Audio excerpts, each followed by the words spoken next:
What is reality? Knowledge? The meaning of life? Big topics you might tackle figuratively, explaining existence as a journey down a road or across an ocean, a climb, a war, a book, a thread, a game, a window of opportunity, or an all too short-lived flicker of flame. 2,400 years ago, one of history's most famous thinkers said life is like being chained up in a cave, forced to watch shadows flitting across a stone wall. Pretty cheery, right? That's actually what Plato suggested in his allegory of the cave, found in Book 7 of the Republic, in which the Greek philosopher envisioned the ideal society by examining concepts like justice, truth, and beauty. In the allegory, a group of prisoners have been confined in a cavern since birth, with their backs to the entrance, unable to turn their heads, and with no knowledge of the outside world.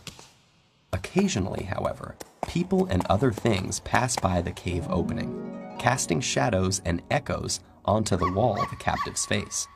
The prisoners name and classify these illusions, believing they're perceiving actual entities. Suddenly, one prisoner is freed and brought outside for the first time. The light hurts his eyes, and he finds the new environment disorienting. When told that the things around him are real, while the shadows were mere reflections, he cannot believe it. The shadows appeared much clearer to him, but gradually his eyes adjust until he can look at reflections in the water, at objects directly, and finally at the sun, whose light is the ultimate source of everything he has seen. The prisoner returns to the cave to share his discovery, but he is no longer used to the darkness and has a hard time seeing the shadows on the wall. The other prisoners think the journey has made him stupid and blind and violently resist any attempts to free them. Plato introduces this passage as an analogy of what it's like to be a philosopher trying to educate the public. Most people are not just comfortable in their ignorance, but hostile to anyone who points it out. In fact, the real-life Socrates was sentenced to death by the Athenian government for disrupting the social order, and his student Plato spends much of the Republic disparaging Athenian democracy, while promoting rule by philosopher kings. With the cave parable, Plato may be arguing that the masses are too stubborn and ignorant to govern themselves. But the allegory has captured imaginations for 2,400 years because it can be read in far more ways. Importantly, the allegory is connected to the theory of forms developed in Plato's other dialogues, which holds that, like the shadows on the wall, things in the physical world are flawed reflections of ideal forms, such as roundness or beauty.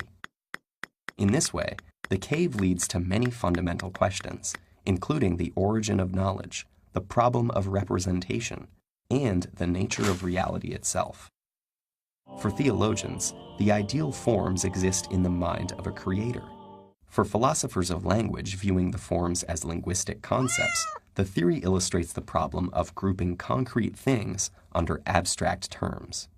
And others still wonder whether we can really know that the things outside the cave are any more real than the shadows. As we go about our lives, can we be confident in what we think we know? Perhaps one day a glimmer of light may punch a hole in your most basic assumptions. Will you break free to struggle towards the light, even if it costs you your friends and family?